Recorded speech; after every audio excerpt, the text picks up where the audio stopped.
ರೋಮಾಯದ ಜಯೋತ್ಸವದ ಮೆರವಣಿಗೆಯಲ್ಲಿ ಯಾವಾಗಲೂ ಧೂಪ ಸುಡುತ್ತಿದ್ದರು. ಪೌಲನು ಇದನ್ನು ಕ್ರಿಸ್ತನ ಅನ್ಯೋನ್ಯತೆಯಲ್ಲಿರುವ ಜಯದ ಮೆರವಣಿಗೆಗೆ ಹೋಲಿಸಿದ್ದಾನೆ.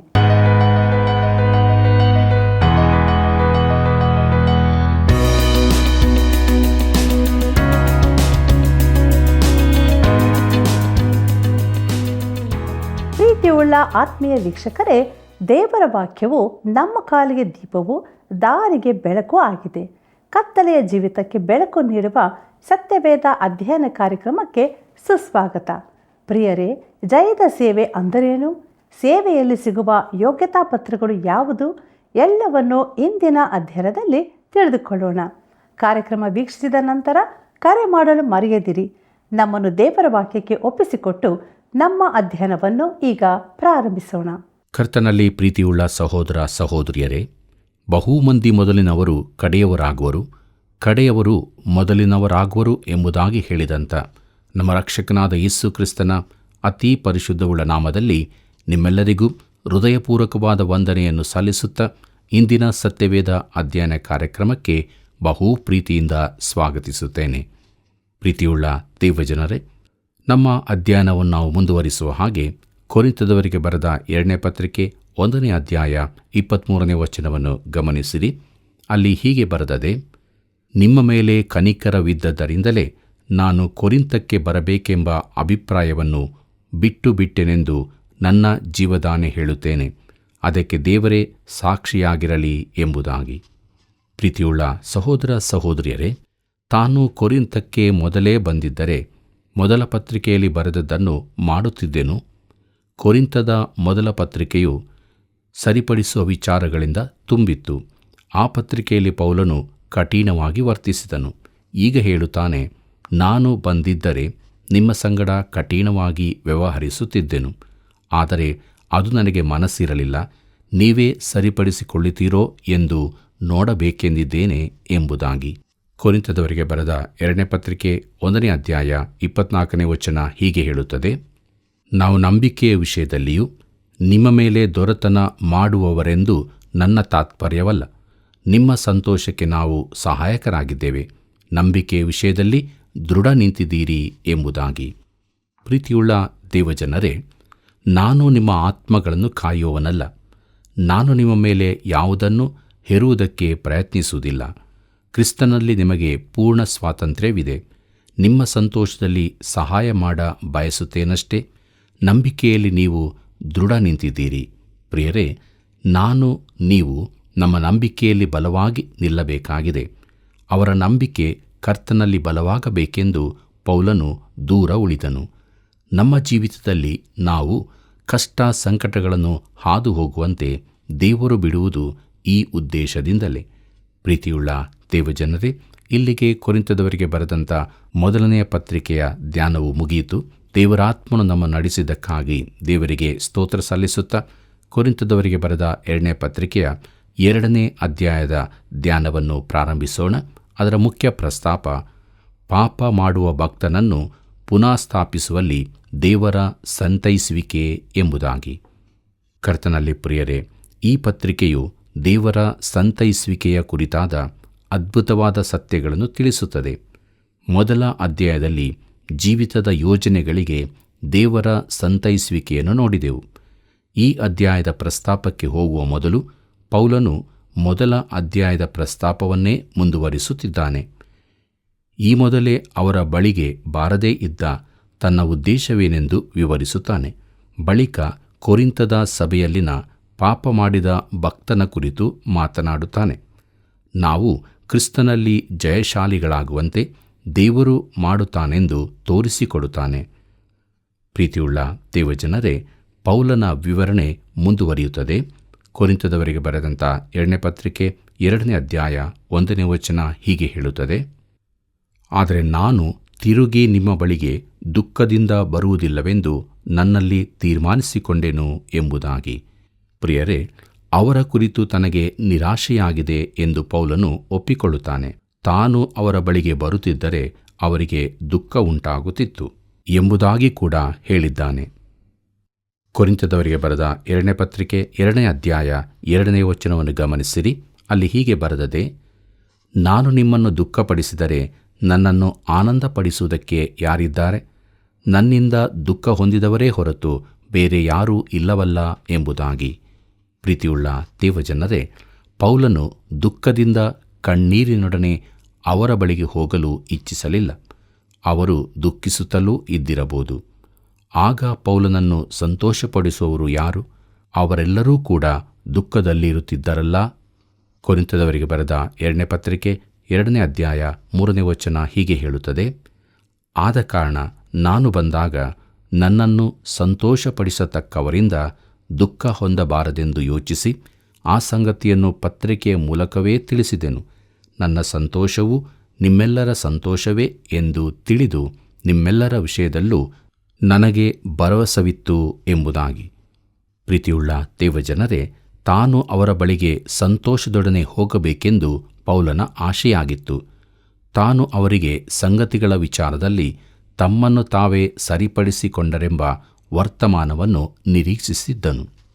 ಕೊರಿಂಥದವರಿಗೆ ಬರೆದ 2ನೇ ಪತ್ರಿಕೆ 2ನೇ ಅಧ್ಯಾಯ 4ನೇ ವಚನವನ್ನು ಗಮನಿಸಿರಿ. ಅಲ್ಲಿ ನಾವು ಹೀಗೆ ನೋಡುತ್ತೇವೆ, ನಿಮಗೆ ದುಃಖವಾಗಬೇಕೆಂತಲ್ಲ, ನಿಮ್ಮ ಮೇಲೆ ನನಗಿರುವ ಅಧಿಕವಾದ ಪ್ರೀತಿಯನ್ನು ನೀವು ತಿಳುಕೊಳ್ಳಬೇಕಂತಲೇ ನಾನು ಬಹಳ ಕಣ್ಣೀರು ಬಿಡುತ್ತಾ ಹೃದಯದ ಬಹು ಸಂಕಟದಿಂದಲೂ ವ್ಯಾಕುಲದಿಂದಲೂ ನಿಮಗೆ ಬರೆದೆನು ಎಂಬುದಾಗಿ. ಪ್ರೀತಿಯುಳ್ಳ ಸಹೋದರ ಸಹೋದರಿಯರೇ, ಕಠಿಣವಾದ ಸಂದೇಶವನ್ನು ತಿಳಿಸಿದ ಪ್ರಸಂಗಿಯನ್ನು ಈ ದಿನಗಳಲ್ಲಿ ಯಾರೂ ಕೂಡ ಇಷ್ಟಪಡುವುದಿಲ್ಲ. ಕೆಲವೊಮ್ಮೆ ದೇವರ ವಾಕ್ಯದಲ್ಲಿನ ಸರಿಪಡಿಸುವಿಕೆ ಕುರಿತಾದ ಮಾತುಗಳು ಸಭೆಗೆ ಕಠಿಣವಾಗಿ ಕಾಣಬಹುದು. ಒಬ್ಬ ಸಭಾಪಾಲಕನು ಆ ರೀತಿ ಇರಬಾರದೆಂದು ಅನೇಕರು ನೆನೆಸುತ್ತಾರೆ. ಆದರೆ ಪ್ರಿಯಮಿತ್ರನೇ, ಒಬ್ಬ ನಂಬಿಗಸ್ತ ಸಭಾಪಾಲಕನು ಆ ರೀತಿ ಮಾಡಲೇಬೇಕು. ಕೊಡಲ್ಪಟ್ಟಂಥ ಅಪ್ಪಣೆ ಹೀಗಿದೆ. ಪೌಲನು ತಿಮೋತಿಯನಿಗೆ ಬರೆದ 2ನೇ ಪತ್ರಿಕೆ 4ನೇ ಅಧ್ಯಾಯ ಮೊದಲಿನ 2 ವಚನಗಳು ಹೀಗೆ ಹೇಳುತ್ತದೆ, ದೇವರ ಮುಂದೆ ಮತ್ತು ಜೀವಿಸುವವರಿಗೂ ಸತ್ತವರಿಗೂ ನ್ಯಾಯ ತೀರಿಸುವುದಕ್ಕೆ ಬರುವ ಕ್ರಿಸ್ತ ಯೇಸುವಿನ ಮುಂದೆ ಆತನ ಪ್ರತ್ಯಕ್ಷತೆಯ ಮೇಲೆಯೂ ಆತನ ರಾಜ್ಯದ ಮೇಲೆಯೂ ಆಣೆಯಿಟ್ಟು ನಾನು ನಿನಗೆ ಖಂಡಿತವಾಗಿ ಹೇಳುವುದೇನೆಂದರೆ, ದೇವರ ವಾಕ್ಯವನ್ನು ಸಾರು. ಅನುಕೂಲವಾದ ಕಾಲದಲ್ಲಿಯೂ ಅನುಕೂಲವಿಲ್ಲದ ಕಾಲದಲ್ಲಿಯೂ ಅದರಲ್ಲಿ ಆಸಕ್ತನಾಗಿರು. ಪೂರ್ಣ ದೀರ್ಘಶಾಂತಿಯಿಂದ ಉಪದೇಶಿಸು, ಖಂಡಿಸು, ಗದರಿಸು, ಎಚ್ಚರಿಸು ಎಂಬುದಾಗಿ. ಪ್ರೀತಿಯುಳ್ಳ ದೇವಜನರೇ, ಈ ದಿನಗಳಲ್ಲಿ ಪ್ರಸಂಗಪೀಠ ಹತ್ತುವ ಪ್ರತಿಯೊಬ್ಬನಿಗೂ ತಪ್ಪನ್ನು ಖಂಡಿಸುವ ವಿಶೇಷ ಜವಾಬ್ದಾರಿ ಇರುತ್ತದೆ. ಅನೇಕರಿಗೆ ಇದು ಇಷ್ಟವಾಗುವುದಿಲ್ಲ. ತನ್ನ ಗದರಿಕೆ ಅವರ ಮೇಲಿನ ವಿರೋಧದಿಂದಲ್ಲ, ಆದರೆ ಅವರನ್ನು ತಾನು ಪ್ರೀತಿಸಿದ್ದರಿಂದಲೇ ಎಂದು ಪೌಲನು ಹೇಳುತ್ತಾನೆ. ಒಬ್ಬ ನಂಬಿಗಸ್ತ ಸಭಾಪಾಲಕನು ವಾಕ್ಯವನ್ನು ಇದ್ದಕ್ಕಿದ್ದ ಹಾಗೆ ಪ್ರಸಂಗಿಸುವ ಮೂಲಕ ತನ್ನ ಪ್ರೀತಿಯನ್ನು ತೋರಿಸ್ತಾನೆ. ಅವನು ಸಭೆಯವರಿಗೆ ಬೆಣ್ಣೆ ಹಚ್ಚುವುದಿಲ್ಲ. ಮುಂದಕ್ಕೆ ನೋಡೋಣ, ಪಾಪ ಮಾಡಿದವನ ಪುನಃಸ್ಥಾಪನೆ ಎಂಬುದಾಗಿ. ಪ್ರೀತಿಯುಳ್ಳ ದೇವಜನರೇ, ಸಭೆಯಲ್ಲಿ ಬಹುವಾದ ಅನೈತಿಕತೆಗೆ ಅವಕಾಶ ಕೊಟ್ಟದಕ್ಕಾಗಿ ಪೌಲನು ಕೊರಿಂಥ ಸಭೆಯವರನ್ನು ಗದರಿಸಿದ್ದನ್ನು ಮೊದಲ ಪತ್ರಿಕೆಯಲ್ಲಿ ನೋಡಿದೆವು. ಬಂಧುಗಳೊಂದಿಗಿನ ಅನೈತಿಕ ಸಂಬಂಧದ ಒಂದು ಪ್ರಕರಣ ಅವರ ಸಭೆಯಲ್ಲಿತ್ತು. ಅವರು ಆ ಕುರಿತು ಏನೂ ಮಾಡದೆ ಸುಮ್ಮಗಿದ್ದರು. ಅದಲ್ಲದೆ ತಾವು ಅತೀ ನೀತಿವಂತರೆಂಬಂತೆ ವರ್ತಿಸುತ್ತಿದ್ದರು. ಇಂತಹ ಲೈಂಗಿಕ ಪಾಪ ಮೂರ್ತಿ ಪೂಜಕರಿಗೂ ಅಸಹ್ಯವಾದದ್ದಾಗಿತ್ತು. ಆದರೂ ಸಭೆ ಅದನ್ನು ಅಲಕ್ಷಿಸಿತು. ಈ ಪ್ರಕರಣವನ್ನು ಸರಿಪಡಿಸಬೇಕೆಂದು ಪೌಲನು ಅವರಿಗೆ ಬರೆದಿದ್ದನು. ಕೊರಿಂಥದವರಿಗೆ ಬರೆದ 1ನೇ ಪತ್ರಿಕೆ 5ನೇ ಅಧ್ಯಾಯ 13ನೇ ವಚನವನ್ನು ಗಮನಿಸಿರಿ. ಆ ದುಷ್ಟನು ನಿಮ್ಮ ಮಧ್ಯದಿಂದ ತೆಗೆದುಹಾಕಬೇಕು ಎಂದು ಅವರಿಗೆ ಹೇಳಿದ್ದನು. ಸಭೆಯವರು ಪೌಲನ ಮಾತಿಗೆ ಕಿವಿಗೊಟ್ಟರು. ಆ ಮನುಷ್ಯನನ್ನು ಸಭೆಯಿಂದ ಹೊರಹಾಕಿದರು. ಕೊರಿಂಥದವರಿಗೆ ಬರೆದ 2ನೇ ಪತ್ರಿಕೆ 2ನೇ ಅಧ್ಯಾಯ 5 ಮತ್ತು 6ನೇ ವಚನಗಳನ್ನು ಗಮನಿಸಿರಿ. ಅಲ್ಲಿ ನಾವು ಹೀಗೆ ನೋಡುತ್ತೇವೆ, ದುಃಖವನ್ನು ಉಂಟು ಮಾಡಿರುವವನೊಬ್ಬನು ನಿಮ್ಮಲ್ಲಿ ಇದ್ದರೂ ಅವನು ನನ್ನನ್ನು ಮಾತ್ರ ದುಃಖಪಡಿಸದೆ ನಿಮ್ಮಲ್ಲಿ ಬಹು ಜನರನ್ನು ದುಃಖಪಡಿಸಿದ್ದಾನೆ. ಆ ದುಃಖವು ಎಲ್ಲರಲ್ಲಿಯೂ ಉಂಟಾಯಿತೆಂದು ನಾನು ಹೇಳುವುದಿಲ್ಲ. ಇಂಥವನಿಗೆ ನಿಮ್ಮಲ್ಲಿ ಹೆಚ್ಚಾದ ಜನರಿಂದ ಉಂಟಾದ ಆ ಶಿಕ್ಷೆಯೇ ಸಾಕು ಎಂಬುದಾಗಿ. ಪ್ರೀತಿಯುಳ್ಳ ಸಹೋದರ ಸಹೋದರಿಯರೇ, ಅವರು ಪೌಲನಿಗೆ ವಿಧೇಯರಾದರು. ಆ ಮನುಷ್ಯನನ್ನು ಸಭೆಯಿಂದ ಬಹಿಷ್ಕರಿಸಿದರು. ಅವರು ಮಾಡಿದ್ದು ಸರಿಯಾಗಿತ್ತು. ಬಳಿಕ ಆ ಮನುಷ್ಯನು ತನ್ನ ತಪ್ಪನ್ನು ಒಪ್ಪಿಕೊಂಡು ದುಃಖಪಟ್ಟನು. ಈಗ ಅವರೇನು ಮಾಡಬೇಕು? ಅವನನ್ನು ಕ್ಷಮಿಸಬೇಕು. ಕೊರಿಂಥದವರಿಗೆ ಬರೆದ 2ನೇ ಪತ್ರಿಕೆ 2ನೇ ಅಧ್ಯಾಯ 7 ಮತ್ತು 8ನೇ ವಚನ ಹೀಗೆ ಹೇಳುತ್ತದೆ: ಇನ್ನೂ ಅವನನ್ನು ಶಿಕ್ಷಿಸದೆ ಮನ್ನಿಸಿರಿ, ಸಂತೈಸಿರಿ, ಇಲ್ಲವಾದರೆ ಅವನು ಅಧಿಕವಾದ ದುಃಖದಲ್ಲಿ ಮುಳುಗಿ ಹೋದಾನು. ಆದುದರಿಂದ ಅವನಿಗೆ ನಿಮ್ಮ ಪ್ರೀತಿಯನ್ನು ನಿಶ್ಚಯಪಡಿಸಬೇಕೆಂದು ನಿಮ್ಮನ್ನು ಬೇಡಿಕೊಳ್ಳುತ್ತೇನೆ ಎಂಬುದಾಗಿ. ಪ್ರೀತಿಯುಳ್ಳ ದೇವಜನರೇ, ಅವನು ತನ್ನ ಪಾಪದ ಕಾರಣಕ್ಕಾಗಿ ಮಾತ್ರವಲ್ಲದೆ ನೀವು ಅವನನ್ನು ಅಂಗೀಕರಿಸುವುದಕ್ಕೆ ಇನ್ನೂ ಹೆಚ್ಚಿನ ದುಃಖಕ್ಕೆ ಒಳಗಾದಾನು. ಆದ್ದರಿಂದ ಈಗ ಅವನ ಸುತ್ತ ಕೈಹಾಕಿ ನಿಮ್ಮ ಅನ್ಯೋನ್ಯತೆಗೆ ಪುನಃ ಸೇರಿಸಿಕೊಳ್ಳಿರಿ. ಗಲಾತ್ಯದ ವಿಶ್ವಾಸಿಗಳಿಗೆ ಪೌಲನು ಬರೆದಿದ್ದನು: ಸಹೋದರರೇ, ನಿಮ್ಮಲ್ಲಿ ಯಾರಾದರೂ ಯಾವುದೋ ಒಂದು ದೋಷದಲ್ಲಿ ಸಿಕ್ಕಿದರೆ ಅಂಥವನನ್ನು ಆತ್ಮನಿಂದ ನಡೆಸಿಕೊಳ್ಳುವ ನೀವು ಶಾಂತಭಾವದಿಂದ ತಿದ್ದಿ ಸರಿಮಾಡಿರಿ. ನೀನಾದರೂ ದುಷ್ಪ್ರೇರಣೆಗೆ ಒಳಗಾಗದಂತೆ ನಿನ್ನ ವಿಷಯದಲ್ಲಿ ಎಚ್ಚರಿಕೆಯಾಗಿರು ಎಂಬುದಾಗಿ. ಇದನ್ನಾವು ಗಲಾತ್ಯದವರಿಗೆ ಬರೆದ ಪತ್ರಿಕೆ 6ನೇ ಅಧ್ಯಾಯ 1ನೇ ವಚನದಲ್ಲಿ ಓದುತ್ತೇವೆ. ಪ್ರೀತಿಯುಳ್ಳ ದೇವಜನರೇ, ಕೊರಿಂಥದವರಿಗೆ ಬರೆದ 2ನೇ ಪತ್ರಿಕೆ 2ನೇ ಅಧ್ಯಾಯ 9ನೇ ವಚನದಿಂದ 11ನೇ ವಚನದವರೆಗೆ ಗಮನಿಸಿರಿ. ಅಲ್ಲಿ ಹೀಗೆ ಬರೆದದೆ: ಸರ್ವ ವಿಷಯದಲ್ಲೂ ನೀವು ವಿಧೇಯರಾಗಿದ್ದೀರೋ ಏನೋ, ನಿಮ್ಮ ಗುಣವನ್ನು ಪರೀಕ್ಷಿಸಿ ತಿಳುಕೊಳ್ಳಬೇಕೆಂಬುವ ಉದ್ದೇಶದಿಂದಲೇ ಮೊದಲು ಬರೆದೆನು. ನೀವು ಯಾರಿಗೆ ಯಾವುದನ್ನು ಮನ್ನಿಸುತ್ತೀರೋ ನಾನು ಸಹ ಮನ್ನಿಸುತ್ತೇನೆ. ನಾನು ಯಾವುದನ್ನಾದರೂ ಮನ್ನಿಸಿದ್ದರೆ ಕ್ರಿಸ್ತನ ಸನ್ನಿಧಾನದಲ್ಲಿ ನಿಮ್ಮ ನಿಮಿತ್ತವೇ ಮನ್ನಿಸಿದೆನು. ಸೈತಾನನು ನಮ್ಮನ್ನು ವಂಚಿಸಿ ನಷ್ಟಪಡಿಸಬಾರದು. ಅವನ ಯೋಚನೆಗಳನ್ನು ನಾವು ಅರಿಯದವರಲ್ಲವಲ್ಲ ಎಂಬುದಾಗಿ. ಕರ್ತನಲ್ಲಿ ಪ್ರಿಯರೇ, ಸೈತಾನನು ನಮ್ಮನ್ನು ಅತ್ತಿತ್ತ ಅಲುಗಾಡಿಸುತ್ತಾನೆ. ಕೆಲವೊಮ್ಮೆ ನಾವು ಘೋರ ಅಪರಾಧಗಳಿಗೆ ಕಣ್ಣು ಮುಚ್ಚಿಕೊಳ್ಳುವಂತೆ ಮಾಡುತ್ತಾನೆ. ಇಂತಹ ಅನೇಕ ಘಟನೆಗಳು ನಮ್ಮ ಸಭೆಗಳಲ್ಲಿ ಈ ದಿನಗಳಲ್ಲಿ ನಡೆಯುತ್ತವೆ. ಒಬ್ಬ ಸಭಾಪಾಲಕನಿಗೆ 3 ಬೇರೆ ಬೇರೆ ಸಭೆಗಳಲ್ಲಿ ಸ್ತ್ರೀಯರ ಕುರಿತಾಗಿ ಸಮಸ್ಯೆಗಳಾದದ್ದು ನನಗೆ ತಿಳಿದದೆ. ಅವನು ಹೋದ ಪ್ರತಿಯೊಂದು ಸಭೆಯವರಿಗೂ ಅವನ ಹಿಂದಿನ ಚರಿತ್ರೆ ತಿಳಿದಿತ್ತು. ಆದರೂ ಅವರು ಅವನನ್ನು ಸಭಾಪಾಲಕನನ್ನಾಗಿ ಸ್ವೀಕರಿಸಿಕೊಂಡರು. ಹೀಗೆ ಅವರು ಘೋರ ಅನೀತಿಯನ್ನು ಅಲಕ್ಷ್ಯ ಮಾಡಿದ್ದರಿಂದ ಕ್ರಿಸ್ತ ಯೇಸುವಿನ ಉದ್ದೇಶಕ್ಕೆ ಧಕ್ಕೆಯಾಗುತ್ತದೆ. ಪ್ರೀತಿಯುಳ್ಳ ಸಹೋದರ ಸಹೋದರಿಯರೇ, ಒಂದು ವೇಳೆ ಅವನು ಪಶ್ಚಾತ್ತಾಪಪಟ್ಟು ನಿಜವಾಗಿ ತನ್ನ ಪಾಪದಿಂದ ತಿರುಗಿಕೊಂಡಿದ್ದರೆ ಆಗ ಅವರು ಅವನನ್ನು ಕ್ಷಮಿಸಬೇಕಾಗಿತ್ತು. ದುರದೃಷ್ಟವಶಾತ್ ನಮ್ಮಲ್ಲಿನ ಕೆಲವು ಕಠಿಣ ಮನಸ್ಸಿನ ಸಹೋದರರು ಸುಲಭದಲ್ಲಿ ಕ್ಷಮಿಸುವುದಿಲ್ಲ. ಅದು ಸೈತಾನನ ಕಾರ್ಯವಾಗಿರಬಹುದು ಮತ್ತು ಅನೀತಿಗೆ ಕಣ್ಣು ಮುಚ್ಚಿ ಸುಮ್ಮನಿರುವುದು ಆಗಿರಬಹುದು. ಪ್ರಿಯರೇ, ಕ್ಷಮಿಸಲಾರದ ಮನೋಭಾವದ ಕ್ರೈಸ್ತರನ್ನು ಸೈತಾನನು ಸುಲಭವಾಗಿ ತನ್ನ ವಶಕ್ಕೆ ತೆಗೆದುಕೊಳ್ಳುತ್ತಾನೆ. ನಮ್ಮ ಆಚಾರಬದ್ಧ ಸಭೆಗಳಲ್ಲಿ ಕೂಡ ನಾವು ಹೆಚ್ಚಾಗಿ ಕೇಳದ 2 ಸಂಗತಿಗಳಿವೆ. ಅದೇನೆಂದರೆ, ಜನರು ತಮ್ಮ ಪಾಪಗಳನ್ನು ಒಪ್ಪಿ ಅರಿಕೆ ಮಾಡಿ ಅದಕ್ಕಾಗಿ ಕ್ಷಮೆ ಕೇಳುವುದು ಮತ್ತು ಹೀಗೆ ಅರಿಕೆ ಮಾಡಿದವರನ್ನು ಕ್ಷಮಿಸುವುದು. ಪ್ರಿಯರೇ, ನಮ್ಮ ಸಭೆಗಳಲ್ಲಿ ಕ್ಷಮಿಸಲಾರದ ಆತ್ಮ ಇರುತ್ತದೆ. ನಾವೆಲ್ಲರೂ ಕೂಡ ಪಾಪ ಮಾಡಬಹುದಾಗಿದೆ ಎಂಬುದನ್ನು ನೆನಪಿನಲ್ಲಿಡಬೇಕು. ಇತರ ವ್ಯಕ್ತಿ ಮಾಡಿದ ಪಾಪವು ನನ್ನಿಂದಲೂ ಆಗುವ ಸಾಧ್ಯತೆ ಇದೆ. ಅಂಥವನೊಬ್ಬನು ತನ್ನ ಪಾಪಕ್ಕಾಗಿ ಪಶ್ಚಾತ್ತಾಪಪಟ್ಟಾಗ ದೀನ ಮನಸ್ಸಿನಿಂದ ಅವನನ್ನು ಸ್ವೀಕರಿಸಿ ಪುನಃ ಸ್ಥಾಪಿಸಿಕೊಳ್ಳಬೇಕು. ಅವನನ್ನು ಮತ್ತೊಮ್ಮೆ ಅನ್ಯೋನ್ಯತೆಗೆ ಸೇರಿಸಿಕೊಳ್ಳಬೇಕು. ಇದು ನಿಜವಾಗಿ ಮಹಿಮೆಯ ಕಾರ್ಯವಲ್ಲವೋ? ಹೌದು ಪ್ರಿಯರೇ, ನಿಜವಾಗಿಯೂ ಮಹಿಮೆಯ ಕಾರ್ಯವಾಗಿದೆ. ಕೊರಿಂಥದವರಿಗೆ ಬರೆದ 2ನೇ ಪತ್ರಿಕೆ 2ನೇ ಅಧ್ಯಾಯ 12ನೇ ವಚನ ಹೀಗೆ ಹೇಳುತ್ತದೆ: ಕ್ರಿಸ್ತನ ಸುವಾರ್ತೆಯನ್ನು ಸಾರುವುದಕ್ಕಾಗಿ ನಾನು ತ್ರೋವಕ್ಕೆ ಬರಲು ಕರ್ತನ ಕೃಪೆಯಿಂದ ನನಗೆ ಒಳ್ಳೆಯ ಸಂದರ್ಭ ಉಂಟಾಯಿತು ಎಂಬುದಾಗಿ. ಕರ್ತನಲ್ಲಿ ಪ್ರಿಯರೇ, ಅವನು ತ್ರೋವಕ್ಕೆ ಬಂದನು. ಅಲ್ಲಿ ಅವನಿಗೆ ಸೇವೆಗೆ ತೆರೆದ ಬಾಗಿಲು ಸಿಕ್ಕಿತು. ಅವನು ಆ ಸಮಯದಲ್ಲಿ ಕೊರಿಂಥಕ್ಕೆ ಹೋಗದೆ ತ್ರೋವದಲ್ಲೇ ಉಳಿದು ಸುವಾರ್ತೆಯನ್ನು ಸಾರುವುದು ದೇವರ ಚಿತ್ತವಾಗಿತ್ತು. ಅವನು ನಂಬಿಗಸ್ತನಾಗಿದ್ದನು. ದೇವರು ತನಗೆ ಒದಗಿಸಿದ ಅವಕಾಶವನ್ನು ಅವನು ನಂಬಿಗಸ್ತನಾಗಿ ಉಪಯೋಗಿಸಿದನು. ಮುಂದಕ್ಕೆ ನೋಡೋಣ. ಕೊರಿಂಥದವರಿಗೆ ಬರೆದ 2ನೇ ಪತ್ರಿಕೆ 2ನೇ ಅಧ್ಯಾಯ 13ನೇ ವಚನವನ್ನು. ಅಲ್ಲಿ ಹೀಗೆ ಬರೆದದೆ: ಆದರೂ ನನ್ನ ಸಹೋದರನಾದ ತೀತನು ನನಗೆ ಸಿಕ್ಕಲಿಲ್ಲವಾದ ಕಾರಣ ನನ್ನ ಆತ್ಮಕ್ಕೆ ಉಪಶಮನವಿಲ್ಲದೆ ಅಲ್ಲಿದ್ದವರಿಂದ ಕಳುಹಿಸಿಕೊಂಡವನಾಗಿ ಹೊರಟು ಮಕೆದೋನ್ಯಕ್ಕೆ ಬಂದೆನು ಎಂಬುದಾಗಿ. ಪ್ರೀತಿಯುಳ್ಳ ದೈವಜನರೇ, ತ್ರೋವಾದಲ್ಲಿ ಅವನು ಸುವಾರ್ತೆ ಸಾರುತ್ತಿದ್ದಾಗಲೂ ಕೊರಿಂಥ ಸಭೆಯವರ ವರ್ತಮಾನ ತರುವುದಕ್ಕಿದ್ದ ತೀತನು ಬಾರದಿದ್ದುದು ಅವನ ದುಃಖಕ್ಕೆ ಕಾರಣವಾಗಿತ್ತು. ಅವನು ತೀತನ ಬರುವಿಕೆಗೆ ಕಾದನು, ಆದರೆ ತೀತನು ಬರಲಿಲ್ಲ. ಬಳಿಕ ಪೌಲನು ಮಕೆದೋನ್ಯದ ಫಿಲಿಪ್ಪಿಗೆ ಹೋದನು. ಆಗ ಅಲ್ಲಿಗೆ ತೀತನು ಬಂದು, ಕೊರಿಂಥದವರು ತಮ್ಮ ಸಭೆಯಲ್ಲಿನ ಪಾಪದ ಸಂಗತಿಯನ್ನು ಸರಿಪಡಿಸಿಕೊಂಡರೆಂದೂ ಆ ಮನುಷ್ಯನು ಈಗ ತನ್ನ ಪಾಪಕ್ಕಾಗಿ ಪಶ್ಚಾತ್ತಾಪಪಟ್ಟು ತಿರುಗಿಕೊಂಡನೆಂದು ಹೇಳಿದನು. ಕರ್ತನಲ್ಲಿ ಪ್ರಿಯರೇ, ಮುಂದೆ ನಾವು ಧ್ಯಾನ ಮಾಡಲಿಕ್ಕಿರುವ ವಿಷಯ ಜಯದ ಸೇವೆ ಎಂಬುದಾಗಿದೆ. ನಾವು ನೋಡಲಿರುವ ಮುಂದಿನ ಭಾಗವನ್ನು ಕೆಲವರು ಸೇವೆಯ ಶಕ್ತಿ ಎಂದು ಕರೆಯುತ್ತಾರೆ. ಅದು ಸೇವೆಯ ಶ್ರೇಷ್ಠತೆಯ ಭಾಗವಾಗಿದೆ. ಈಗಿನ ದಿನಗಳಲ್ಲಿ ಈ ರೀತಿಯ ಸುವಾರ್ತೆಯನ್ನು ಸಾರುವ, ಈ ರೀತಿಯಲ್ಲಿ ದೇವರ ವಾಕ್ಯವನ್ನು ಬೋಧಿಸುವ ಅವಕಾಶ ನಮಗೆ ಸಿಕ್ಕಿದ್ದಕ್ಕಾಗಿ ನಾನು ಸಂತೋಷಿಸುತ್ತೇನೆ. ಇಲ್ಲಿನ ದೃಶ್ಯ ಮನೋಹರವೂ ಮಹಿಮೆಯುಳ್ಳದ್ದೂ ಆಗಿದೆ.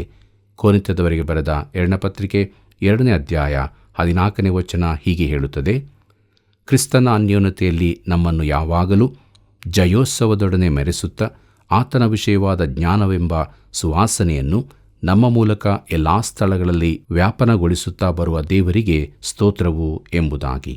ಕರ್ತನಲ್ಲಿ ಪ್ರಿಯರೇ, ಈ ಘಟನೆಯಲ್ಲಿ ಪೌಲನು ಸುವಾರ್ತೆಯನ್ನು ಸಾರುವುದೆಂದರೆ ಜಯೋತ್ಸವದ ಮೆರವಣಿಗೆ ಮಾಡಿದಂತೆ ಎಂದು ಹೇಳುತ್ತಾನೆ.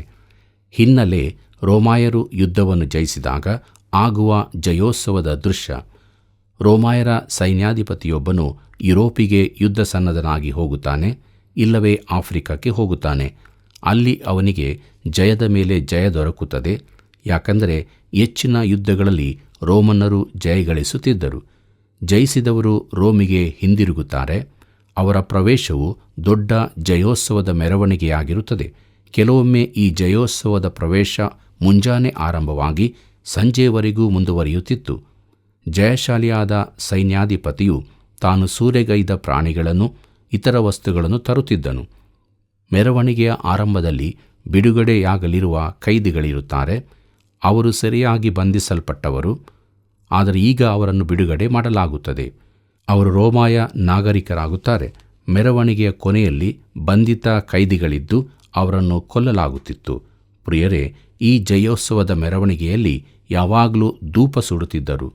ತಮಗೆ ಜಯವನ್ನು ಕೊಡಿಸಿದ ದೇವತೆಗಳಿಗೆ ಅವರು ಧೂಪ ಸುಡುತ್ತಿದ್ದರು. ಈ ಧೂಪದಿಂದಾಗಿ ಹೊಗೆಯ ಮೋಡವು ಇಡೀ ಮೆರವಣಿಗೆಯನ್ನು ಆವರಿಸುತ್ತಿತ್ತು. ಕೆಲವೊಮ್ಮೆ ಸಾಗುತ್ತಿರುವ ಮೆರವಣಿಗೆಯೇ ಕಾಣದಂತಿರುತ್ತಿತ್ತು. ಈ ಹಿನ್ನೆಲೆಯಲ್ಲಿ ಪೌಲನು ಹೇಳುತ್ತಿದ್ದಾನೆ: ಕ್ರಿಸ್ತನು ನಮ್ಮನ್ನು ಜಯೋತ್ಸವದೊಡನೆ ಮೆರೆಸುತ್ತಾ ಆತನ ವಿಷಯವಾದ ಜ್ಞಾನವೆಂಬ ಸುವಾಸನೆಯನ್ನು ನಮ್ಮ ಮೂಲಕ ಎಲ್ಲ ಸ್ಥಳಗಳಲ್ಲಿ ವ್ಯಾಪನಗೊಳಿಸುತ್ತಾ ಬರುವ ದೇವರಿಗೆ ಸ್ತೋತ್ರವು ಎಂಬುದಾಗಿ. ಇದು ಅದ್ಭುತವಾದದ್ದು. ನೀನು ಕ್ರಿಸ್ತನಲ್ಲಿರುವಾಗ ಸೋಲುವುದಿಲ್ಲ. ದೇವರು ಯಾವಾಗಲೂ ನಮಗೆ ಜಯವನ್ನು ಅನುಗ್ರಹಿಸುತ್ತಾನೆಂದು ಪೌಲನು ಹೇಳುತ್ತಾನೆ. ಆದರೆ ಪೌಲನೇ ಯಾವಾಗಲೂ ಪ್ರತಿ ಸ್ಥಳದಲ್ಲಿಯೂ ಎಫೆಸದಲ್ಲಿ ನಿನಗೆ ಒಳ್ಳೆ ಯಶಸ್ಸು ಉಂಟಾಯಿತು ಎಂದು ನಮಗೆ ಗೊತ್ತು. ಆದರೆ ಅಥೇನೆಯಲ್ಲಿನ ಪರಿಸ್ಥಿತಿ ಅಷ್ಟು ಉತ್ತಮವಾಗಿರಲಿಲ್ಲ. ಎರಡೂ ಕಡೆಯಲ್ಲೂ ನಿನಗೆ ಜಯ ಉಂಟಾಯಿತೆಂದು ಹೇಳುತ್ತೀಯೋ? ಪೌಲನು ಹೌದು ಎಂದು ಹೇಳುತ್ತಾನೆ. ಕ್ರಿಸ್ತನಲ್ಲಿ ನಾವು ಯಾವಾಗಲೂ ಜಯಶಾಲಿಗಳಾಗುವಂತೆ ದೇವರು ಮಾಡುತ್ತಾನೆ. ಕೊರಿಂಥದವರಿಗೆ ಬರೆದ 2ನೇ ಪತ್ರಿಕೆ 2ನೇ ಅಧ್ಯಾಯ 15ನೇ ವಚನವನ್ನು ಗಮನಿಸಿರಿ. ಅಲ್ಲಿ ಹೀಗೆ ಬರೆದದೆ: ರಕ್ಷಣಾ ಮಾರ್ಗದಲ್ಲಿರುವವರಲ್ಲಿಯೂ ನಾಶನ ಮಾರ್ಗದಲ್ಲಿರುವವರಲ್ಲಿಯೂ ನಾವು ದೇವರ ಮುಂದೆ ಕ್ರಿಸ್ತನ ಪರಿಮಳವಾಗಿದ್ದೇವೆ ಎಂಬುದಾಗಿ. ಪ್ರಿಯರೇ, ಆ ಜಯೋತ್ಸವದ ಮೆರವಣಿಗೆಯಲ್ಲಿ ಮುಂದೆ ಬಿಡುಗಡೆಗೊಳ್ಳಲಿರುವ ಕೈದಿಗಳು, ಕೊನೆಗೆ ಕೊಲ್ಲಲ್ಪಡುವ ಕೈದಿಗಳೂ ಇದ್ದರು. ಆದರೆ ಎಲ್ಲರೂ ಆ ಮೆರವಣಿಗೆಯ ಭಾಗವಾಗಿದ್ದರು. ಕೊರಿಂಥದವರಿಗೆ ಬರೆದ 2ನೇ ಪತ್ರಿಕೆ 2ನೇ ಅಧ್ಯಾಯ 16ನೇ ವಚನ ಹೀಗೆ ಹೇಳುತ್ತದೆ: ನಾವು ನಾಶನ ಮಾರ್ಗದಲ್ಲಿರುವವರಿಗೆ ಮರಣದಿಂದ ಹುಟ್ಟಿ ಮರಣವನ್ನು ಹುಟ್ಟಿಸುವ ವಾಸನೆಯಾಗಿಯೂ, ರಕ್ಷಣಾ ಮಾರ್ಗದಲ್ಲಿರುವವರಿಗೆ ಜೀವದಿಂದ ಹುಟ್ಟಿ ಜೀವವನ್ನು ಹುಟ್ಟಿಸುವ ವಾಸನೆಯಾಗಿಯೂ ಇದ್ದೇವೆ. ಇಂಥ ಕಾರ್ಯಗಳಿಗೆ ಯಾರು ಯೋಗ್ಯರು ಎಂಬುದಾಗಿ. ಪ್ರೀತಿಯುಳ್ಳ ದೇವಜನರೇ, ಸುವಾರ್ತೆಯು ಸಾರಲ್ಪಟ್ಟು ಜನರು ದೇವರ ಕಡೆಗೆ ತಿರುಗಿಕೊಳ್ಳುವಾಗ ಅದು ಅದ್ಭುತವಾದ ಸಂಗತಿಯಾಗಿದೆ. ಅಲ್ಲಿ ನಾವು ವಿಜಯವನ್ನು ಕಾಣುತ್ತೇವೆ. ನಾವು ರಕ್ಷಿಸಲ್ಪಟ್ಟವರಿಗೆ ಕ್ರಿಸ್ತನ ಪರಿಮಳವಾಗಿದ್ದೇವೆ. ಆದರೆ ಕ್ರಿಸ್ತನನ್ನು ತಿರಸ್ಕರಿಸಿದ ಜನರ ವಿಚಾರವೇನು? ಅವರಿಗೆ ಮರಣದ ಪರಿಮಳವಾಗಿರುತ್ತೇವೆ. ಸಂದೇಶ ಮುಗಿಸಿದ ಬಳಿಕ ನಾನು ಯಾವಾಗಲೂ ಹೇಳುತ್ತಿದ್ದೆ, ನೀವು ಕ್ರಿಸ್ತನನ್ನು ತಿರಸ್ಕರಿಸಿ ಇಲ್ಲಿಂದ ಹೊರಹೋಗುವುದಾದರೆ ನಾನು ನಿಮ್ಮ ಕಡು ವೈರಿಯಾಗಿರುತ್ತೇನೆ ಎಂದು. ಯಾಕಂದರೆ ಈಗ ನೀನು ದೇವರ ಸನ್ನಿಧಿಗೆ ಹೋಗಿ ನಾನು ಸುವಾರ್ತೆಯನ್ನು ಕೇಳಲೇ ಇಲ್ಲವೆಂದು ಹೇಳಲು ಸಾಧ್ಯವಿಲ್ಲ. ಆದರೆ ಎಲ್ಲರೂ ಜಯೋತ್ಸವದ ಮೆರವಣಿಗೆಯಲ್ಲಿರುತ್ತಾರೆ. ಅವರಿಗೆ ಅನೇಕರಿಗೆ ಬಿಡುಗಡೆಯಾಗಿರುವುದಿಲ್ಲ, ಶಿಕ್ಷೆಯಾಗುತ್ತದೆ. ಆದರೆ ನಮ್ಮ ಅಂತ್ಯಸ್ಥಿತಿ ಏನು ಇದ್ದರೂ ನಾವು ಜಯೋತ್ಸವದ ಮೆರವಣಿಗೆಯಲ್ಲಿರುತ್ತೇವೆ. ಯಾಕಂದರೆ ಯೇಸು ಕ್ರಿಸ್ತನು ಜಯಶಾಲಿಯಾಗಿದ್ದಾನೆ. ಪ್ರಿಯರೇ, ಎಲ್ಲ ಮೊಣಕಾಲುಗಳು ಆತನ ಮುಂದೆ ಬಾಗುತ್ತವೆ, ಪ್ರತಿ ಬಾಯಿಯೂ ಕ್ರಿಸ್ತನೇ ಒಡೆಯನೆಂದು ಅರಿಕೆ ಮಾಡುವುದು. ಪ್ರತಿಯೊಬ್ಬ ವ್ಯಕ್ತಿಯೂ ಆತನೆದುರು ತಲೆಬಾಗಲೇಬೇಕು. ಅವನಿಗೆ ಕ್ರಿಸ್ತನು ರಕ್ಷಕನಾಗಿರಲಿ, ನ್ಯಾಯಾಧಿಪತಿಯಾಗಿರಲಿ. ಪೌಲನು ಇಂಥ ಕಾರ್ಯಗಳಿಗೆ ಯಾರು ಯೋಗ್ಯರು ಎಂದು ಹೇಳಿದರಲ್ಲಿ ಆಶ್ಚರ್ಯವಿಲ್ಲ. ಪ್ರಿಯರೇ, ಕೆಲವರಿಗೆ ನಾವು ಮರಣದಿಂದ ಹುಟ್ಟಿ ಮರಣವನ್ನು ಹುಟ್ಟಿಸುವ ವಾಸನೆಯಾಗಿಯೂ, ಕೆಲವರಿಗೆ ಜೀವದಿಂದ ಹುಟ್ಟಿ ಜೀವವನ್ನು ಹುಟ್ಟಿಸುವ ವಾಸನೆಯಾಗಿಯೂ ಇದ್ದೇವೆ. ಧೂಪದ ಸುವಾಸನೆ ಈ ದಿನಗಳಲ್ಲಿ ಏರಿ ಹೋಗುತ್ತಾ ಇದೆ. ದೇವರ ವಾಕ್ಯ ಹಂಚಲ್ಪಡುತ್ತಾ ಇದೆ. ನಾವು ಕೆಲವರಿಗೆ ಜೀವದ ಸುವಾಸನೆಯಾಗಿಯೂ ಇನ್ನು ಕೆಲವರಿಗೆ ಮರಣದ ವಾಸನೆಯಾಗಿಯೂ ಇದ್ದೇವೆ. ಪ್ರೀತಿಯುಳ್ಳ ದೇವಜನರೇ, ಕೊನೆಯದಾಗಿ ನಾವು ಕೊರಿಂಥದವರಿಗೆ ಬರೆದ 2ನೇ ಪತ್ರಿಕೆ 2ನೇ ಅಧ್ಯಾಯ 17ನೇ ವಚನವನ್ನು ಗಮನಿಸಿರಿ. ಅಲ್ಲಿ ಹೀಗೆ ಬರೆದದೆ, ಆದರೆ ನಾವು ದೇವರ ವಾಕ್ಯವನ್ನು ಕಲಬೆರಿಕೆ ಮಾಡುವವರಾದ ಹೆಚ್ಚು ಪಾಲಿನ ಜನರ ಹಾಗಿರದೆ ನಿಷ್ಕಪಟಿಗಳಾಗಿ ದೇವರಿಂದ ಉಪದೇಶ ಹೊಂದಿದವರಿಗೆ ತಕ್ಕ ಹಾಗೆ ಕ್ರಿಸ್ತನ ಅನ್ಯೋನ್ಯತೆಯಲ್ಲಿದ್ದುಕೊಂಡು ದೇವರ ಸಮಕ್ಷಮದಲ್ಲಿಯೇ ಮಾತಾಡುತ್ತೇವೆ ಎಂಬುದಾಗಿ. ಕರ್ತನಲ್ಲಿ ಪ್ರಿಯರೇ, ಇದು ಕ್ರೈಸ್ತ ಸೇವೆಯ ಸಮಗ್ರ ಯೋಜನೆಯಾಗಿದೆ. ನಾವು ದೇವರ ವಾಕ್ಯವನ್ನು ಕೇಳಿಸದೆ, ತಿರುಚದೆ, ಇಲ್ಲವೇ ಅದರಿಂದ ವ್ಯಾಪಾರ ನಡೆಸದೆ, ದೇವರಾತ್ಮನು ನಮಗೆ ಪ್ರಕಟಿಸುವ ಅದರ ಸತ್ಯಗಳನ್ನು ಯಥಾರ್ಥವಾಗಿ ಹಂಚುವರಾಗಿದ್ದೇವೆ. ದೇವರಿಗೆ ಸ್ತೋತ್ರವಾಗಲಿ. ಹೀಗೆ ನಮ್ಮ ಜೀವಿತದಲ್ಲಿ ಯಾವಾಗಲೂ ದೇವರ ವಾಕ್ಯಕ್ಕೆ ವಿಧೇಯರಾಗಿ ಜೀವಿಸೋಣ, ಆತನನ್ನು ಘನಪಡಿಸೋಣ. ಕರ್ತನ ಕೃಪೆಯು ಸದಾ ನಿಮ್ಮ ಸಂಗಡ ಇರಲಿ. ನಮ್ಮ ಜೀವಿತವು ಕ್ರಿಸ್ತ ಯೇಸುವಿನಲ್ಲಿ ಇರುವುದಾದರೆ ಎಂದಿಗೂ ನಾವು ಸೋಲುವುದಿಲ್ಲ. ವಿಶ್ವಾಸಿಗಳು ರಕ್ಷಿಸಲ್ಪಟ್ಟವರಿಗೆ ಕ್ರಿಸ್ತನ ಪರಿಮಳ ಹಾಗೂ ಕ್ರಿಸ್ತನನ್ನು ತಿರಸ್ಕರಿಸಿದವರಿಗೆ ಮರಣದ ಪರಿಮಳವಾಗಿರಬೇಕು. ನಮ್ಮ ಹೃದಯದಲ್ಲಿ ನಿಜವಾದ ರಕ್ಷಣೆಯ ಪತ್ರವು ಬರೆಯಲ್ಪಟ್ಟು ನಾವೆಲ್ಲರೂ ಸಾಕ್ಷಿಯ ಜೀವಿತವನ್ನು ಜೀವಿಸೋಣವೇ? ಈಗ ಪ್ರಾರ್ಥನೆಯನ್ನು ಮಾಡೋಣ. ಪ್ರೀತಿಯುಳ್ಳ ಕರ್ತನೆ, ಕ್ರಿಸ್ತನ ಪರಿಮಳವಾಗಿ ನಮ್ಮನ್ನು ಈ ಲೋಕದಲ್ಲಿಟ್ಟಿದ್ದಿ. ನಿನ್ನ ಶ್ರೇಷ್ಠವಾದಂಥ ರಕ್ಷಣೆಗಾಗಿ ಸ್ತೋತ್ರ, ಶ್ರೇಷ್ಠವಾದಂಥ ಸುವಾರ್ತೆಗಾಗಿ ಸ್ತೋತ್ರ. ಈ ಸುವಾರ್ತೆಯ ವಾಕ್ಯಗಳನ್ನು ಕೇಳಿ ನಮ್ಮ ಪ್ರಿಯ ವೀಕ್ಷಕ ಬಾಂಧವರು ಅವರು ಕೂಡ ರಕ್ಷಣೆಯ ಮಾರ್ಗಕ್ಕೆ ಬರಬೇಕೆಂದು ಈ ಪ್ರಾರ್ಥನೆಯನ್ನು ಯೇಸುವಿನ ನಾಮದಲ್ಲಿ ಬೇಡ್ತೇವೆ ತಂದೆಯೇ, ಆಮೇನ್. ಪ್ರಿಯ ವೀಕ್ಷಕರೇ, ಕ್ರಿಸ್ತನ ಪರಿಮಳವಾಗಿರುವ ನಾವೆಲ್ಲರೂ ಮರಣದ ಹಾದಿಯಲ್ಲಿ ಇರುವವರನ್ನು ಜೀವಕ್ಕೆ ನಡೆಸುವಲ್ಲಿ ಪ್ರಯಾಸ ಪಡುವ ಈ ಸೇವೆಯ ಅಭಿವೃದ್ಧಿಗಾಗಿ ಹಿಂದೆ 9845616412 ಈ ನಂಬರ್ಗೆ ಕರೆ ಮಾಡಿರಿ. ಮತ್ತೆ ಸಂಧಿಸೋಣ. ವಂದನೆಗಳು.